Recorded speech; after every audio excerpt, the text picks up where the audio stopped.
అన్నమాచార్యులు వారు కూడా మనకి స్వప్నం అనేటువంటిది వాసుదేవ మననాది గ్రంథాలు 3 రకాలుగా చెప్పాయి. ఇవి ఎలాంటివి అని అంటే సత్యమే అన్నట్టుగా వచ్చేటువంటి స్వప్నం అనేటువంటిది ఉంటుంది. దర్శనం 3 రకాలు.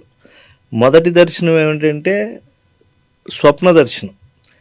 రెండోది మనకి భగవంతుని యొక్క అర్చామూర్తి దర్శనం. మూడోది ప్రత్యక్ష దర్శనం. ఈ స్వప్న దర్శనాన్ని అద్వైతులు వీళ్ళంతా ఏమంటారంటే ఇంద్రియజనిత వికారం అంటారు. కానీ దృశ్యతే భగవాన్ యస్య స్వప్నే సర్వశుభావః తస్మిన్నేవ దృఢాభక్తి జాయతే నాత్ర సంశయ అని వైష్ణవాగమాలు చెప్తున్నాయి. కాబట్టి ప్రత్యక్ష దర్శనం కాకపోయినా కూడా స్వప్న దర్శనం ఆ పరమాత్మ దివ్యానుభవంతో ఉండేటువంటిదే అని అన్నారు. కనుక అన్నమయాచార్యుల వారికి అటువంటి దర్శనం కలిగింది కాబట్టే కలగంటి ఇప్పుడు ఇటు కలగంటి ఎంత స్పష్టంగా ఆయన చూశాడంటే అరుదైన శంఖచక్రాదులు ఇరుగడగంటి.